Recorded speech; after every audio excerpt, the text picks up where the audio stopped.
If you want to say some words about the program. I think we already said everything. It's so it was a very nice experience to meet David some years ago, and he asked if I want to help him organize this. I'm like, a month in Paris, I'm in. Then I had Chang joining us, so as we said, David was like the main idea of the whole program, and he was leading with Stella the organizing of the first 2 weeks, and then Chang and Stella and Sebastian were discussing the program for these 2 weeks and came up with the ideas of who to invite. So I'm very glad that you all accept our invitation and are here, and I think we're going to have a very nice interaction and collaborations coming out of this. What else? And so we have one keynote speaker, which is Zhuo. Where is she? Okay, behind me. Okay, so it's one per week. So Ningling is the keynote speaker for next week. And then we have try to assign everybody talk so that we can all learn about what everybody's doing.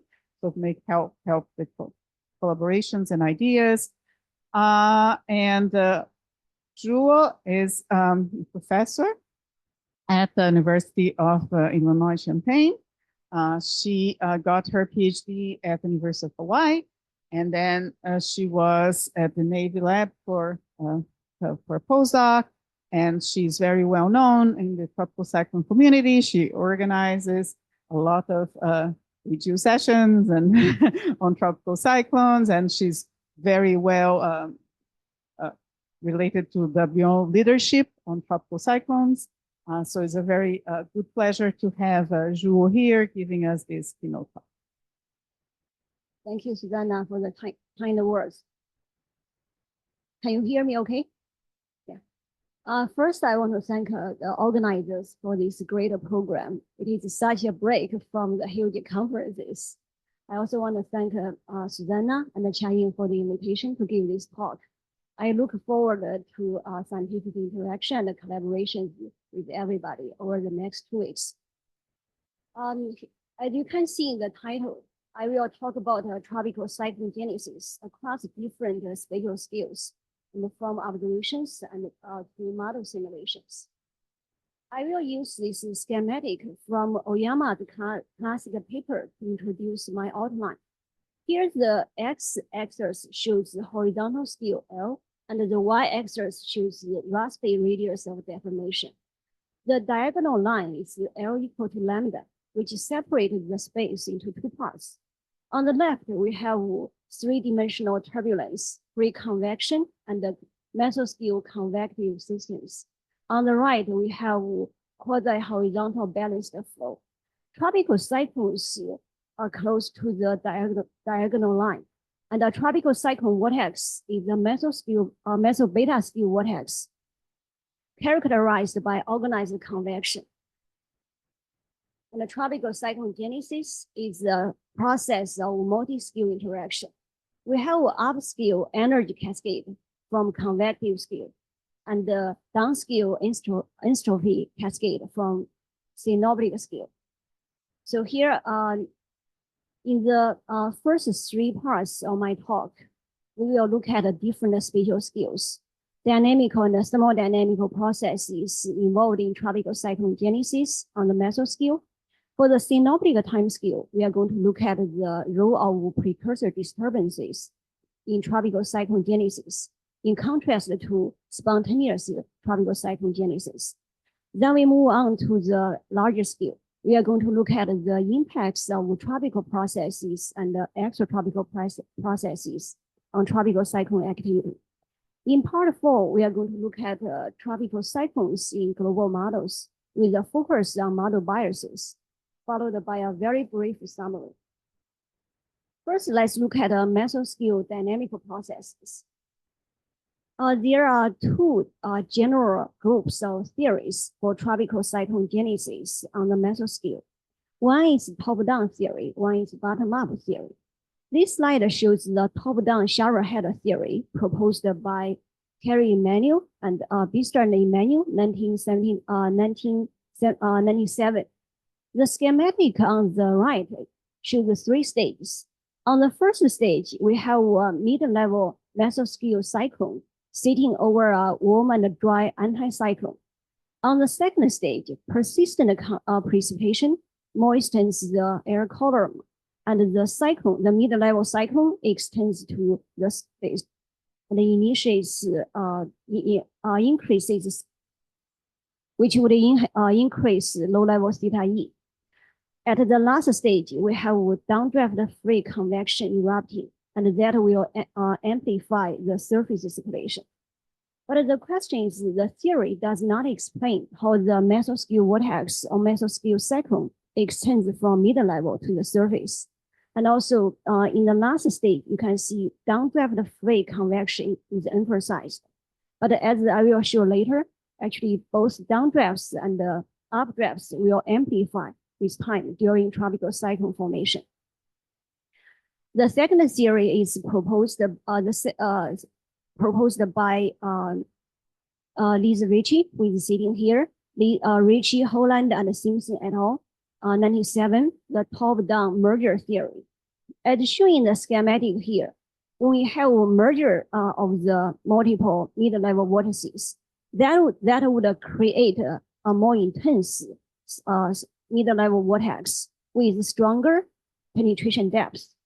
The cyclone or the vortex would extend to the surface and initiate the surface flux feedback. Montgomery and colleagues proposed the bottom-up theory.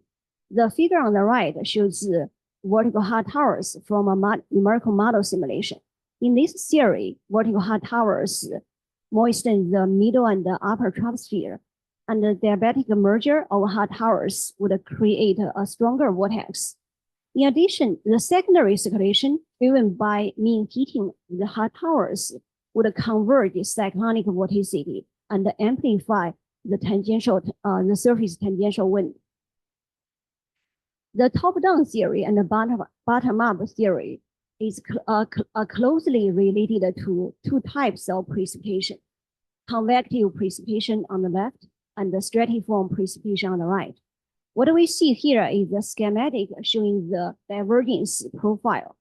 As you can see here, convective precipitation is characterized by low-level convergence and upper-level divergence, which would favor the development of a low-level vortex. And the stratiform precipitation on the right is characterized by mid-level convergence, divergence above and below, so that can amplify a mid-level vortex. But the top-down and bottom-up mechanisms not have to be mutually exclusive. They can, the different mechanisms can be dominant at different spatial scales or at different stages of tropical cyclone formation. This slide shows the integrated vorticity tendency, partial zeta, partial t, integrated in time from a numerical model simulation. The 2 panels show 2 different spatial scales. We have a meso beta scale within a 2 degree by 2 degree box centered on the circulation center on the left, and the meso alpha scale within a 6 degree by 6 degree box on the right. If you look at the panel on the left, you can see we have strong positive vorticity tendency near the surface, indicating the bottom-up theory. And if you look at the panel on the right, at the early stage, you can see we have a positive tendency represented by warm colors around the mid-level, and a negative tendency near surface. That indicates the top-down theory. But at the later stage, you can see close to tropical cyclogenesis, indicated by the blue vertical line. We have the low-level vorticity tendency dominant. So at a different spatial scales or at a different stages of tropical cyclone formation, you may have different dominant mechanisms. But how do we understand this? That can be explained by the evolution of stratiform and convective precipitation. This slide shows the time radius evolution of stratiform precipitation on the left and the convective precipitation on the right. You can see stratiform precipitation is more extensive.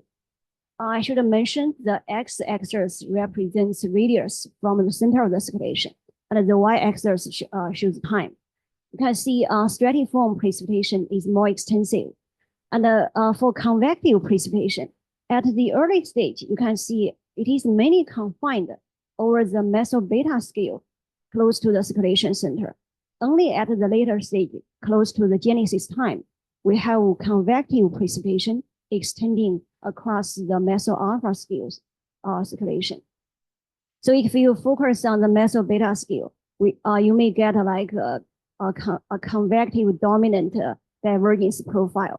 But for the meso-alpha scale at the early stage, it may be dominated by stratiform precipitation and characterized by top-down development.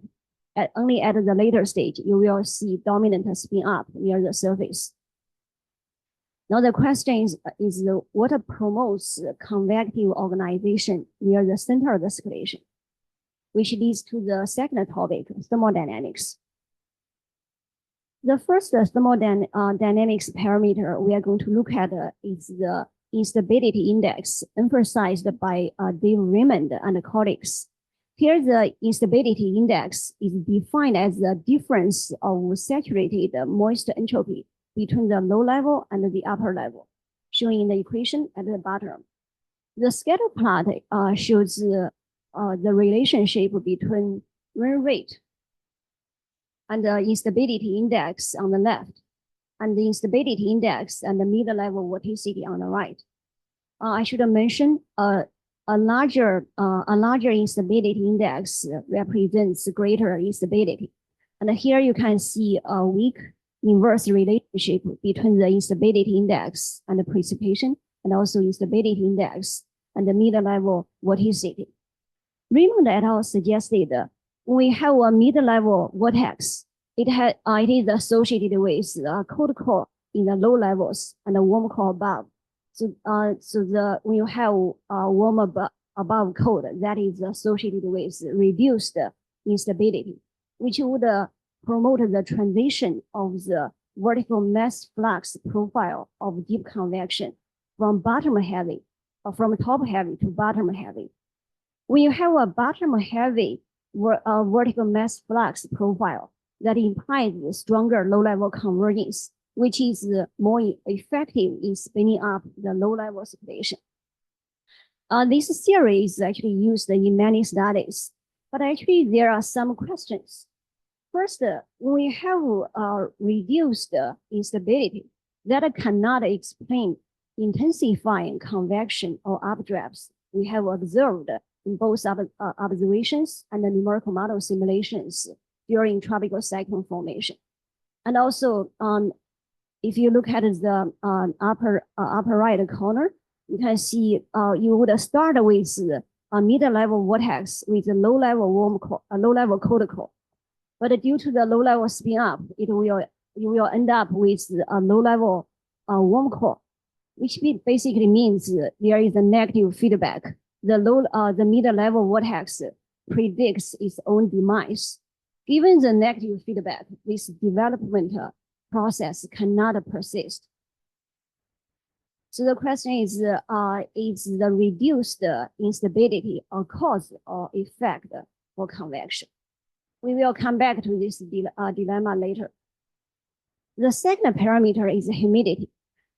This figure here shows the precipitation. It's actually daily mean precipitation as a function of saturation fraction from Bredesen et al. 2004. Here, different curves represent different tropical basins. The precipitation here is not just for tropical cyclones. It includes both the tropical cyclone and the non-tropical cyclone precipitation. Clearly, we can see a nonlinear relationship between precipitation in the y-axis and the saturation fraction in the x-axis. It shows that when saturation fraction exceeds a certain threshold, you would have this exponential increase of precipitation. Similar, this mechanism has also been discussed by several other papers. And then we found a similar evolution of precipitation in the numerical model simulations of tropical cyclones. The figure on the right shows the scatter plot of rain rate and the saturation fraction from a model simulation. Since we used the hourly data and just one storm here, you see a high scatter, but still you can see the overall nonlinear pickup, which is quite consistent with the figure on the left. I should also mention the scatter plot.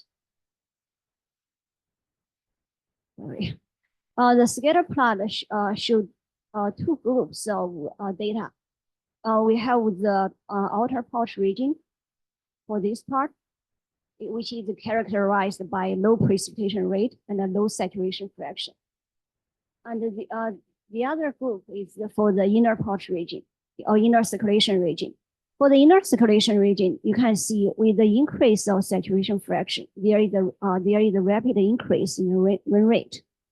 The contrast between the inner and the outer circulation region is better illustrated by the time radius plot of saturation fraction. Here the x-axis is radius of the circulation center, and the y-axis is time. Warm colors represent high values of saturation fraction. Clearly, you can see near the center of the circulation, we have a higher saturation fraction, which would imply a weaker entrainment of dry air and a larger buoyancy for clouds. And that lead to a different temporal evolution of vertical velocity in the inner circulation region compared to the outer circulation region. The figure on the right shows the cumulative distribution function of vertical velocity at 4 kilometers above ground as a function of time. This plot is a little bit complicated. Let me explain this step by step. See, if we look at a certain time, like over 40, this contour is 95%. It means 95% of updrafts at this time is less than 2 meters per second. The y-axis shows the vertical velocity. On the left, we have downdrafts. On the right, we have updrafts. Overall, in the inner circulation region, you can see the broadening of the distribution, which means that both the updrafts and the downdrafts intensify with time. In contrast, in the outer circulation region, you can see vertical velocity is strongly modulated by diurnal cycle. And that can mainly be explained by the differential moistening within the circulation. So the next question is what process leads to the column moistening around the circulation center? We can look at the trinodal distribution of tropical convection proposed by Dick Johnson et al. 1999. Here we have 3 types of convection: deep convection, congested convection, and the shallow tidal wind cumula. Using water vapor budget analysis, we found the mid-level convection or congested convection makes the major contribution in moistening the lower and the mid troposphere. Deep convection plays an important role in moistening the upper level, but it dries the lower and the mid troposphere. In addition, cumulus congesters and the deep convection have very different vertical profiles for vertical mass flux, as shown in the time height evolution plots. On the left, we have congested clouds. On the right, we have deep convection. X-axis shows time. The vertical line indicates genesis time.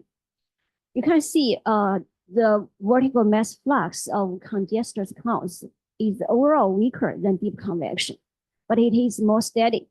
Also, it is characterized by a more bottom-heavy vertical profile. The bottom-heavy vertical profile indicates strong low-level convergence, which can effectively spin up the low-level circulation. So we do not need to invoke the reduced instability theory. In addition, if you look at the evolution of the the deep convection, you can see at the early stage, it is more episodic. But later, when the column has moistened sufficiently, we have the transition to suspended deep convection around the Genesis time. With the sustained deep convection, we have a stronger and a deeper secondary circulation, which can amplify the deep tropical cyclone vortex. I will use a two-stage conceptual model to summarize the mesoscale processes. The first stage is the steady process of moisture preconditioning and a low-level spin-up dominated by cumulus congesters. Also, wheel pouch kinematics will promote a differential moistening, as I will show in the next section. The second stage starts with the rapid development of deep convection near the center of the wheel pouch after the air column has been moistened sufficiently. Then organized convection near the center of the circulation would amplify the secondary circulation and intensify the tropical cyclone vortex. Now let's look at the synobtic scale processes. An interesting topic which has received a lot of attention in recent years is the spontaneous tropical cyclone genesis. In spontaneous tropical cyclone genesis, a tropical cyclone can form from random convection without a pre-existing synobtic scale disturbance or pre-existing precursor disturbance. This figure is from the paper by Carsten and Wang 2020. Several studies have suggested the dominant mechanisms for spontaneous tropical cyclone genesis include radiative feedbacks and surface flux feedback. This idealized framework provides a useful platform to study tropical cyclone properties and statistics in different climate states, and also study the importance of different physical processes. But its relevance to the real atmosphere is still being debated. If you look at the time scale for spontaneous tropical cyclone genesis, it often takes like several weeks, at least 2 weeks, even with like 0 vertical wind shear, high SST.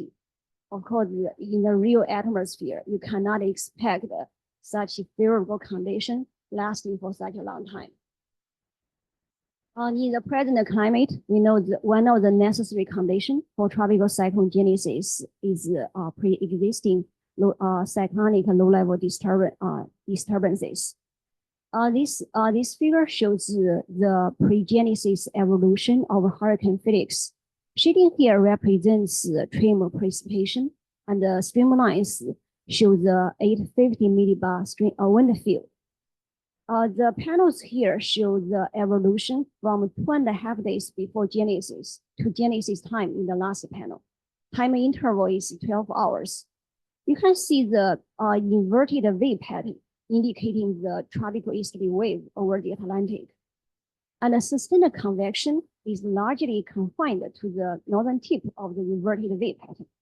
In the last panel, Genesis, indicated by the black dot here, occurs in the region of sustained convection. But still, you can see there is no closed circulation even at the Genesis time. And it's not clear why this location is preferred for persistent convection and a tropical cyclone formation. Now, if we look at a frame of reference, which translates at the same speed with the disturbance, then in this co-moving frame of reference, flow becomes quasi-stationary. Then streamlines can be used as a good approximation for particle trajectories. We can have an approximation for the Lagrange flow. Here you can see we have a closed circulation. And the purple line here is the critical latitude, where the zonal flow is equal to the propagation speed of the disturbance. The black line is the wave trough axis. The intersection is the center of the closed circulation. Persistent convection is largely confined to the closed circulation, which is also known as wheel pouch or part of the critical layer. In the last panel, you can see genesis occurs near the center of the intersection or near the center of the wheel pouch. We can use the schematic to summarize the so-called marsupial paradigm. The dashed line here represents a tropical easterly wave in Earth's relative frame of reference. We have the typical inverted V pattern, and the convection occurs near the northern tip of the wheel trough. And this purple line is the critical latitude. If we look at the co-moving the frame of reference that translates at the same speed with the disturbance becomes quasi-stationary.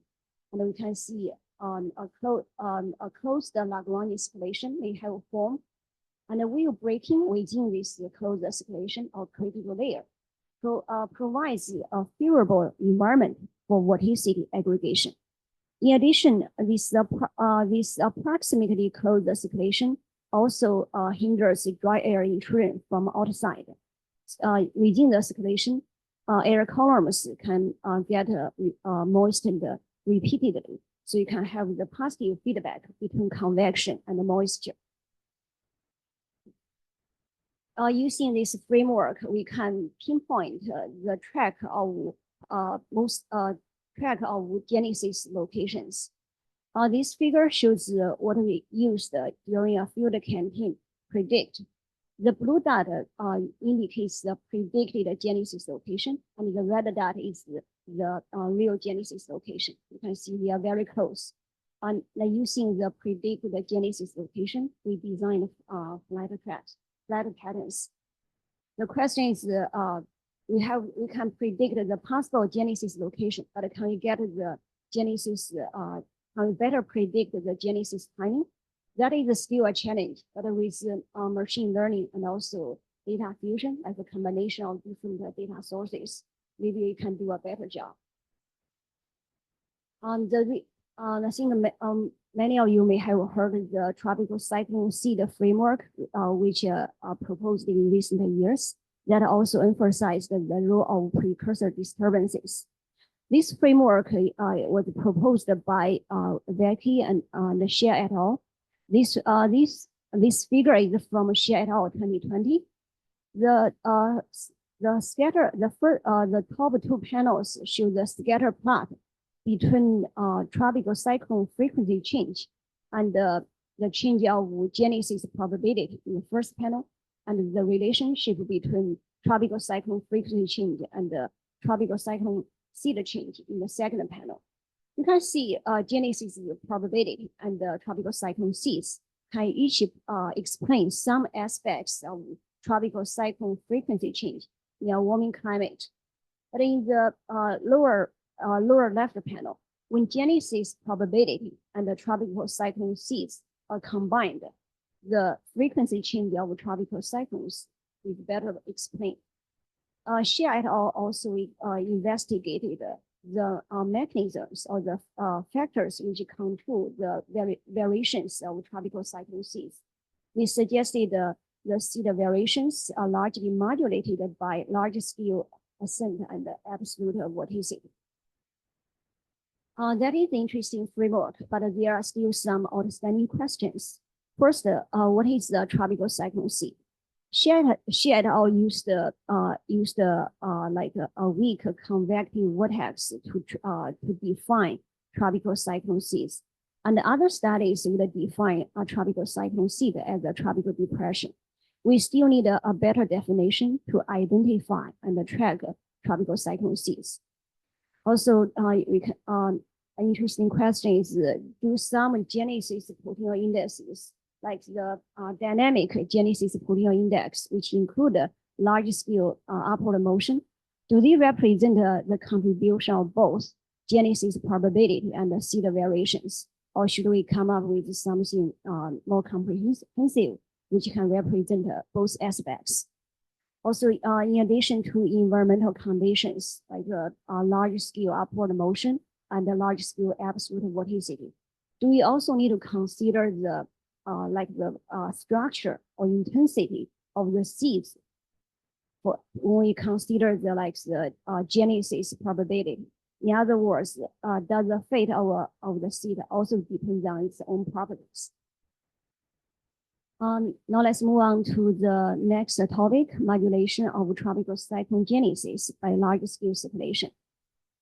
When we talk about tropical cyclone variability, I think the first thing we would come into mind is tropical processes, especially tropical SST. Tropical cyclones are strongly modulated by large-scale tropical circulation, and the large-scale tropical circulation to a large extent is strongly coupled or even driven by slowly varying SST. And some low frequency coupled modes like ENSO and the Atlantic meridional mode are strongly correlated with tropical cyclone variability. And the slowly varying tropical SST, especially the relative SST, serves as a useful predictor for tropical cyclone prediction on the seasonal and the longer time scale. However, tropical SST does not always capture or predict the variability of tropical cyclone activity. This figure shows the SST anomalies in summer 2013. You can see we have warm SST anomalies over tropical and subtropical Atlantic, and the cold SST anomalies over Eastern tropical Pacific, which is basically optimal configuration for Atlantic tropical cyclone activity. But that year turned out to be below normal season. We only had 2 hurricanes without a major hurricane. The figure on in the lower right shows the daily accumulated cyclone energy. Different curves represent different years. 2013 is the red one. You can see it is below 25th percentile. So why that year was so inactive? When we examined the synoptic scale variability, we found a strong influence from mid-latitudes. This figure here shows a snapshot of potential vorticity at a 350 degree isentropic surface on the top and the column of water vapor in the bottom. You can see there is a blob of dry air extending from higher latitudes to subtropical Atlantic, and that is associated with a region of high potential vorticity. Generally speaking, we know potential vorticity increases northward. But during this event, you can see at a certain longitudes, we have the reversal of potential vorticity contours. We have a lower PV on in the north and higher PV in the south. The reversal of the PV contours represent a characteristic feature for Rossby wave breaking, as shown in the schematic on the right.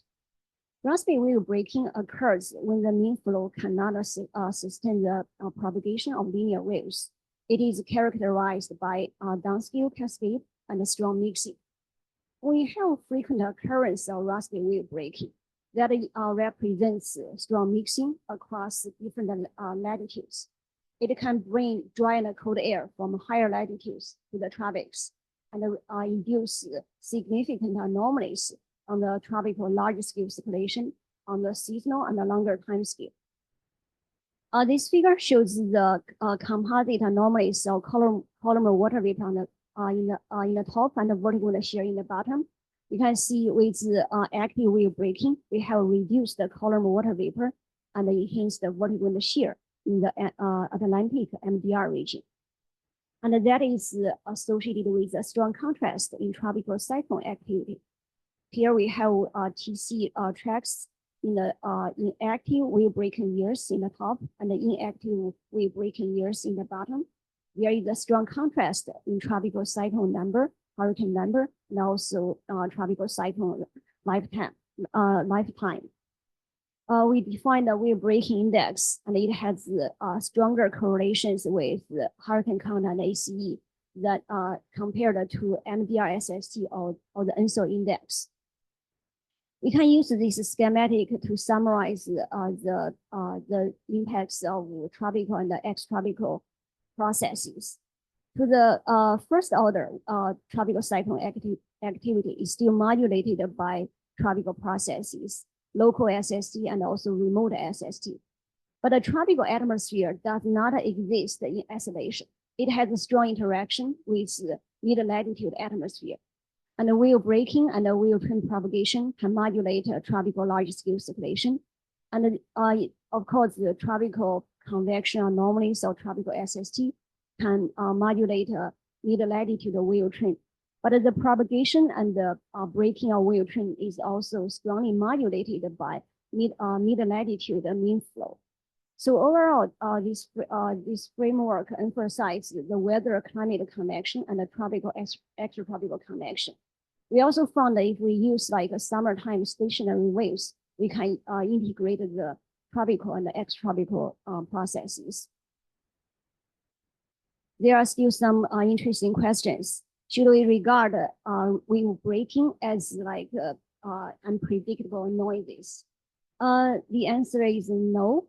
We have found based on our preliminary analysis, we found the wheel breaking statistics can be is predictable to some extent, but this still needs to be better quantified. The second question is what predictability sources in the extratropics can be used to improve tropical cyclone prediction. One important predictor is the subpolar gyre SST over North Atlantic.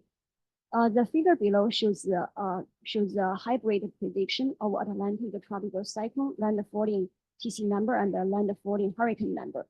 The y-axis shows the lead time from year 1 to 5 to year 6 to 8. Blue and the yellow bars represent the prediction just based on the subpolar gyre SST only and the MDR SST only. You can see with longer lead time, the subpolar gyre SST becomes more important. Okay. And also, I think that we need to ask ourselves, like, what aspects of GC activity are predictable on the subseasonal and the decadal time scale, and also what predictable information is useful.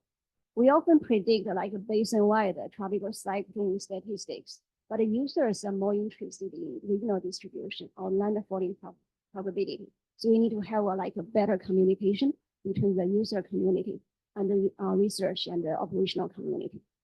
In the last part, we will briefly look at tropical cyclones in global models. Global models have advanced significantly in recent years. This slide shows tropical cyclones from satellite imagery on the left and from a high-resolution GFDL-X shield simulation on the right. There is, you can see, we see the direct comparison. You can see there is impressive agreement between the two. Also, global models are doing a good job in seasonal or subseasonal prediction. This figure shows the prediction of North Atlantic basin-wide hurricane number on the left and the tropical cyclone number on the right. It is from Chen and Lin 2013, more than 10 years ago. And the model does a very good job of capturing the tropical cyclone and hurricane count over the basin. Over the 20 plus years, the correlation between prediction and the observation is close to 0.9. Still, global models have large biases. This figure is from Roberts et al. 2020. It shows the tropical cyclone frequency in different basins represented by different colors and also in different hemispheres, indicated by the numbers within the center of the pie. The top two rows represent high-resolution NIP models, which can be regarded as the state-of-art climate models. The bottom panel shows the observation. You do not have to look at too closely. You can see models are different from each other, and they are also very different from observations. Similar issues are also found by Suzana in her paper 2020. What we see here is the tropical cyclone number on the left and the ACE on the right. They examined the 30 models from 3 sets of multi-model ensemble simulation sets. You can see both the tropical cyclone number and the ACE show a large range, and most models underestimate the number of tropical cyclones and the ACE. If you look at the regional distribution, you would see even larger biases. The top panel shows the observed tropical cyclone track density function. The bottom 6 panels show the high resolution mix. You can see in some basins, we almost have a blank area. The question is, when the model does not get the regional distribution right, can we expect the model to get the link between the large scale variability and the tropical cyclone activity right? Suzana also examined the relationship of the link between modeled TC climatology and the climatology of environmental conditions. I found this a very interesting paper. Here we see 4 different parameters: relative humidity, relative vorticity, vertical wind shear, and the potential intensity. For each parameter, the 2 panels represent different ensemble sets. You can see for some parameters like relative humidity and relative vorticity, the models even get the relationship update throughout duration. So overall, there is not a coherent relationship between TC climatology and the climatology of environmental conditions. So mean state biases do not fully explain the intermodal spread. Why is it so? Models have like biases in representing TCC statistics. Also, do TCCs have a realistic sensitivity to the large-scale environmental conditions in the models?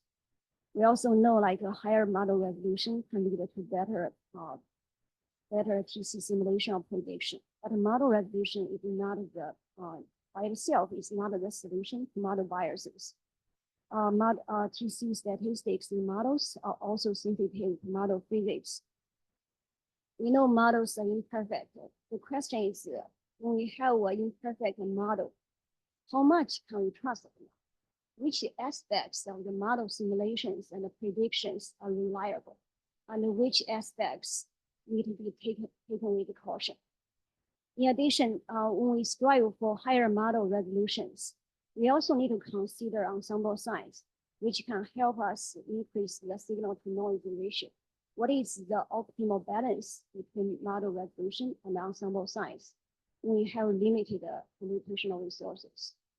Okay, I have a very brief summary here. Tropical cyclogenesis is a fascinating topic. Thank you.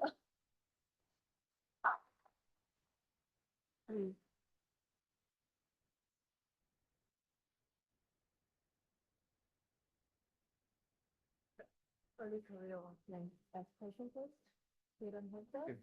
I can start. Okay, I'm young enough. Okay, good. Break the ice. Break the ice. Okay. Hi.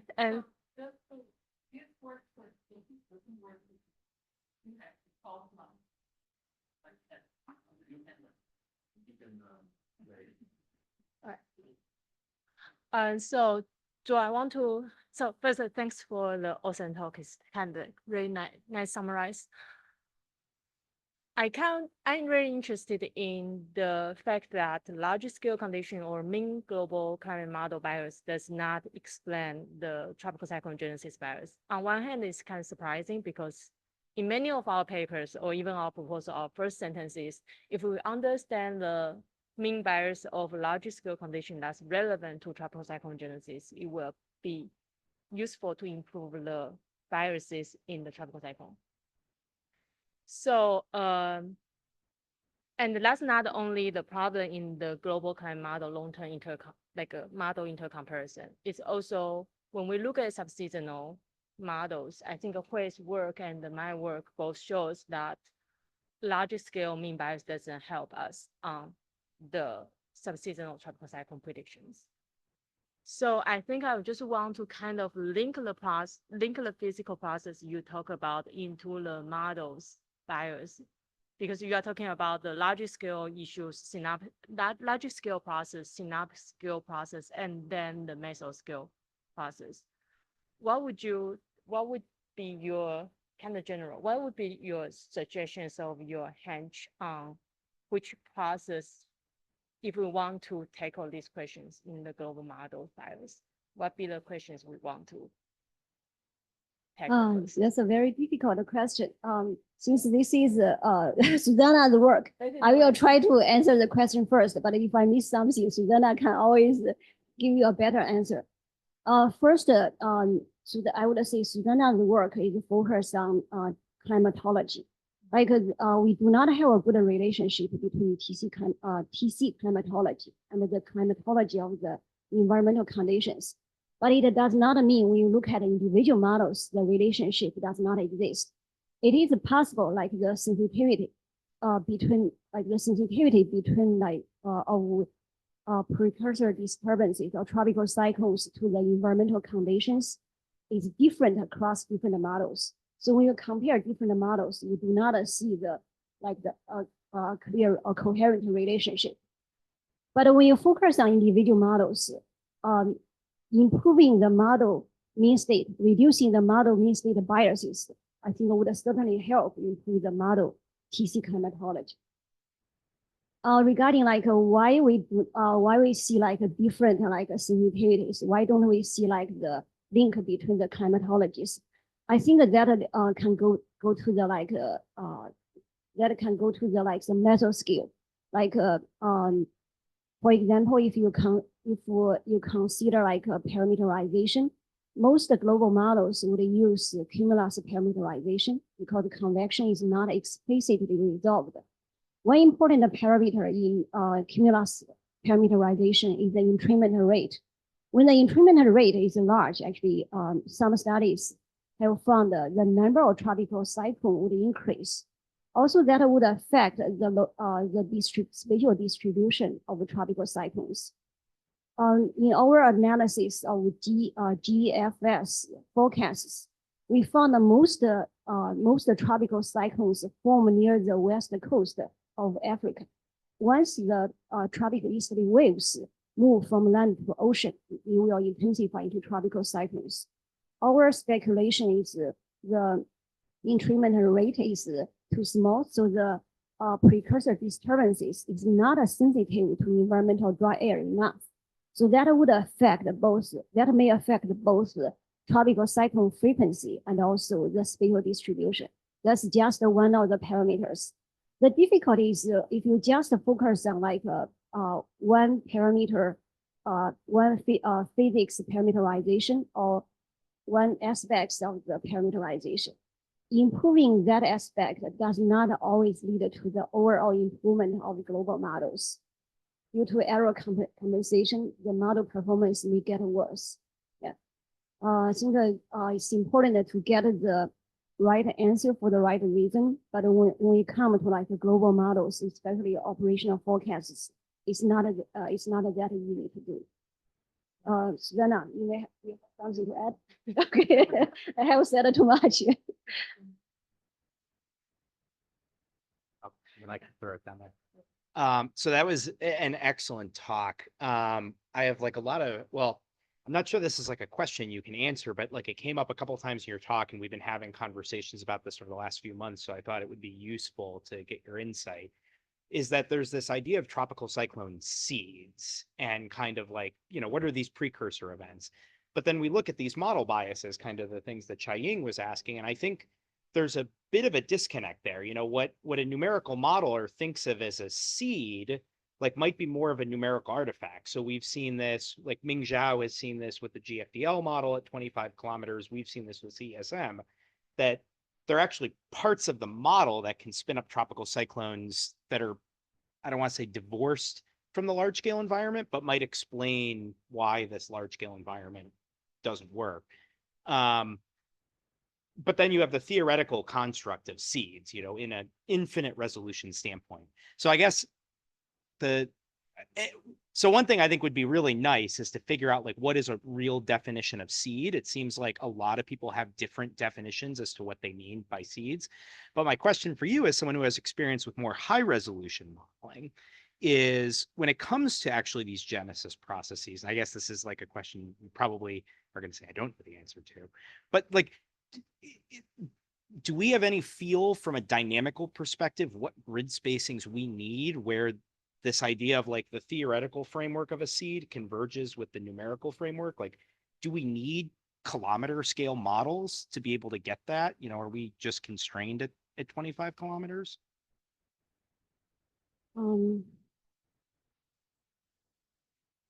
Yeah. Okay, okay, first let me make a comment. I like the framework of tropical cyclone seeds because it emphasized the role of precursor disturbances. But I completely agree with you. There are still many open questions. The definition of tropical cyclone seeds is clearly an outstanding question. Different people would use different definitions, and I have strong doubts about some applications. Like some studies would use the tropical depression as a tropical cyclone seed, which I do not like because most tropical depressions would amplify into a tropical cyclone. In Xie's work, they examined the kind of like the predictors, or they call it propensity index for tropical cyclone seeds. They link tropical cyclone seeds to large scale ascent and large scale absolute vorticity. Then that would lead to the question, why do we bother to look at a seed? I can just include such parameters in my genesis preliminary index. I don't have to worry about the details or even the statistics that we see, right? Then what this new framework bring us, and what an added value that this new framework give us?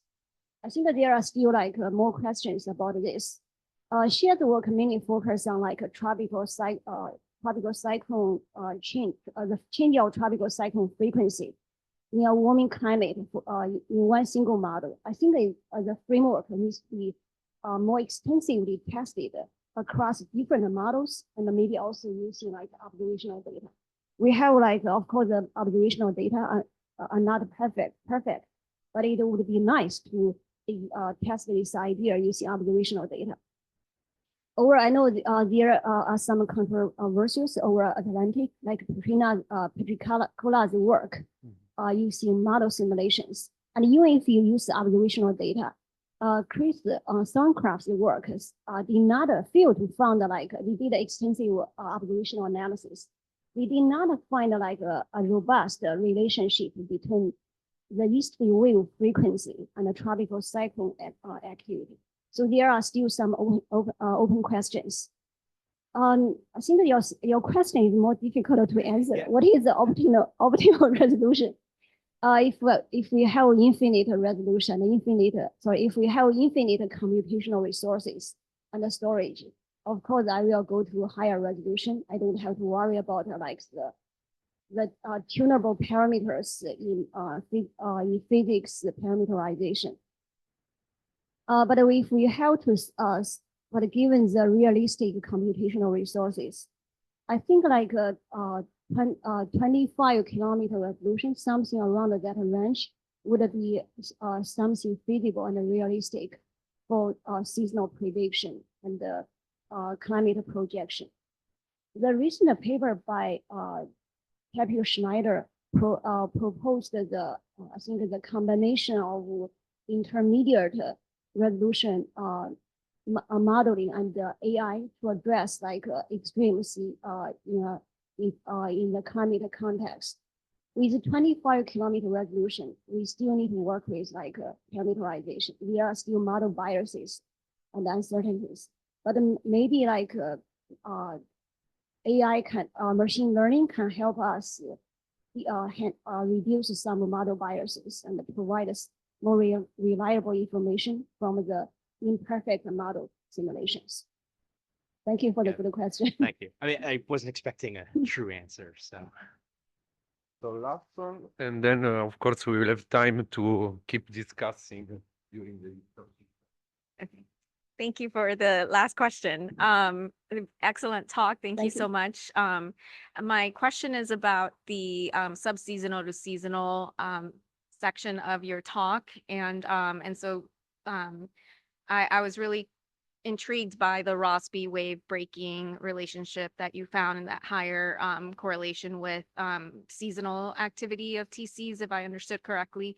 But I was curious about how much more predictability that Rossby wave breaking index sort of offers you, because I guess when I think about Rossby wave breaking, I still find an association with ENSO right? Where perhaps certain ENSO conditions over the Pacific result in downstream wave activity. And so I was thinking, are we skipping, are we just getting closer to the causal pathway that actually influences seasonal TC activity, or and therefore we're getting that's providing a higher correlation, or is it actually some added signal coming from that?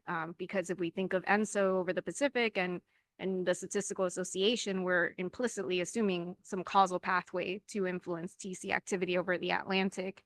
So I was curious if you could speak a little bit more to that, or, has there been maybe the type of ENSO, and not just like ENSO phase, Niña, Niño, more like Central Pacific versus Eastern Pacific. I assume work has been done on that with Atlantic TC activity, and perhaps that could be where some of that Rossby wave breaking downstream is linked.